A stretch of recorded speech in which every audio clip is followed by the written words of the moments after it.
It was a normal summer day in 2020. People were scrolling through Twitter, catching up on the latest news and celebrity gossip. Little did they know, chaos was brewing. On July 15th, the internet stood still. Twitter, the platform known for its 280-character bursts, had been compromised. And not just a little oopsie-daisy kind of compromise. This was the big leagues. Think of it like someone sneaking into the White House and using the president's phone to order pizza. Except instead of pizza, it was Bitcoin. The world watched, mouths agape, as some of the most powerful voices on the platform started tweeting the same bizarre message. Elon Musk, Bill Gates, Barack Obama, all claiming they were feeling generous and wanted to give back. Double your Bitcoin? Sure, why not? It seemed too good to be true. And guess what? It was. The Twitter accounts of these titans, along with countless others, had been hijacked. This wasn't some random act of internet mischief. This was a coordinated attack, a meticulously planned heist with a teenage mastermind at the helm. Yes, you heard that right.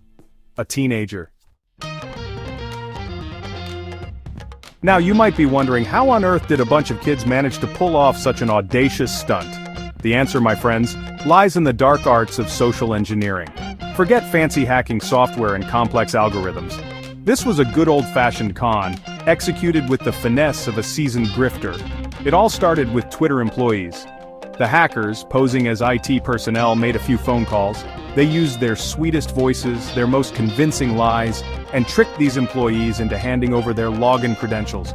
Just like that, the keys to the kingdom were theirs. No elaborate code breaking, no digital lockpicking, just a healthy dose of manipulation and a sprinkle of human error.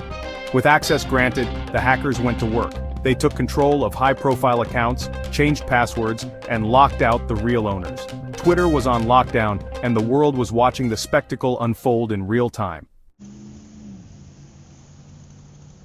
At the heart of this digital heist was a Florida teenager named Graham Ivan Clark. Still young enough to be asking for a later curfew, Clark was already a mastermind of manipulation. He was the brains, the strategist, the digital puppet master pulling the strings. But like any good heist crew, he needed accomplices. Enter Mason Shepard and Nima Fazeli, two young men who got caught up in Clark's web of digital deceit. They were the muscle, the foot soldiers in Clark's grand scheme. Together they formed an unlikely trio, bound by ambition, naivete, and a thirst for easy money. Their plan? Simple yet effective. Use the hijacked accounts to tweet out a classic Bitcoin scam. Promise to double any Bitcoin sent their way. A classic trick, but one that preys on people's greed and naivete, and boy did it work. The aftermath of the Twitter Bitcoin hack was like a digital hangover. Heads were left spinning, questions were asked, fingers were pointed. Twitter, once a beacon of free speech and online connection, was exposed as vulnerable, susceptible to the oldest trick in the book. Clark, Shepard, and Fazeli eventually faced the music, their digital joyride coming to an abrupt halt. Clark, the mastermind, was sentenced to 3 years in prison, a stark reminder that even in the digital world, actions have consequences.